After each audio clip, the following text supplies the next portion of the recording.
वालेकुम। आज हम बात करेंगे HP टैब 8 प्रो। इस पर ऑरेंज लाइट ओनली एक प्रॉब्लम आती है कि सिर्फ ऑरेंज लाइट ब्लिंक करती है और ये लगभग पूरा टैब डेड होता है। तो आज इसके सॉल्यूशन पर मैं थोड़ा ब्रीफ करूँगा, बताऊंगा कि असल में इसकी परेशानी आती कहाँ से है और होता क्या है। ये देखिए, जब जैसे भी मतलब बैटरी लगी हुई है जैसा कि आप देख रहे हैं, और इसको ऑन करने के बाद ये रिस्पांस बिल्कुल भी नहीं करेगा। स्विच ऑन करने के बाद भी चार्ज में लगाने पर सिर्फ एक बार हल्की सी वो ऑरेंज लाइट ब्लिंक करती है या रेड लाइट ब्लिंक करती है यहाँ पर, जस्ट यहाँ पर। इसके अलावा कहीं कोई रिस्पांस नहीं है और ये टैब बिल्कुल डेड सा पड़ा हुआ होता है। तो आइए इसके बारे में हम लोग जानते हैं कि ये होता क्यों है और इसका सॉल्यूशन क्या है। चलिए समझते हैं। यहाँ मैंने पहले मदरबोर्ड खोला हुआ है ताकि वीडियो बनाने में कोई परेशानी ना हो और आपका टाइम बच सके। कम से कम टाइम में हम लोग सॉल्यूशन तक पहुँचे। ये देखें, ये दरअसल बेसिकली फ़ॉल्ट होता है बैटरी लाइन से होता है।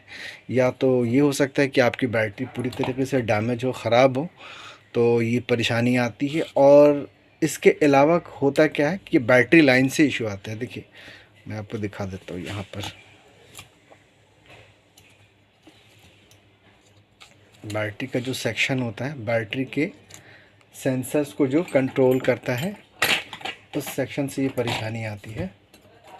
मैं आपको पूरी तरीके से ओपन करके दिखा रहा हूँ बोर्ड को।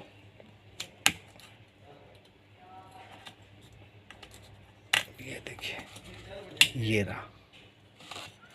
ये जैसा कि आप देख रहे हैं, देख पा रहे होंगे, उम्मीद करता हूँ। यहाँ से परेशानी आती है। देखिए, इस सेक्शन से ये सारी चीज़ें कंट्रोल होती है। ये जो सेक्शन है ना, ये चार्जिंग एंड बैटरी कंट्रोल। अच्छा, इसमें होता क्यों है? ये इस तरह से खुद बहुत ख़राब नहीं होता। अक्सर ये होता है कि आप बैटरी रिप्लेस करेंगे या मेरे यहाँ रिसाइकिल करवाएंगे तो ये ठीक हो जाएगा।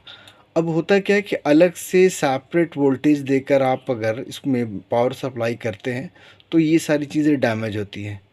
तो उसके बाद में फिर ये होता है कि बोर्ड में हल्की शॉर्टिंग आ जाती है। उसके बाद फिर एक्चुअल बैटरी डालने के बाद भी ये ऑन नहीं होता और ओनली ऑरेंज लाइट वो ब्लिंक करता रह जाता है। तो इसका सॉल्यूशन मेरे पास है। आप टैब को मेरे स्टोर में भेज दें, सर्विस सेंटर भेज दें मेरे, तो मैं हाथ के हाथ रिपेयर करके दे देता हूँ।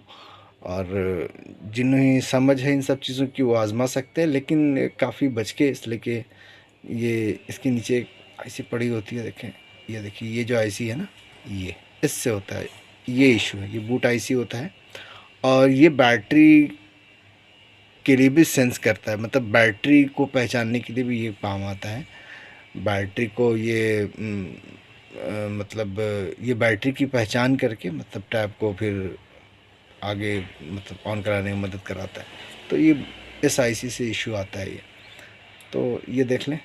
ये अच्छा, ये भी चीज़ें जो है, ये देख रहे छोटे छोटे जो रेसिस्टर हैं, आप देख पा रहे होंगे। तो ये भी अगर मैं जूम कर देता हूँ,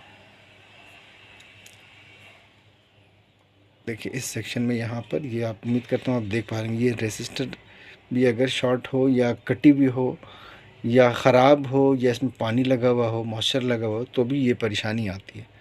इसको समझे। देखिए, एक ये बड़ा जो है ना, एक रेसिस्टर है, तो इससे भी ये इशू आता है। तो ये सारी चीज़ें आती हैं।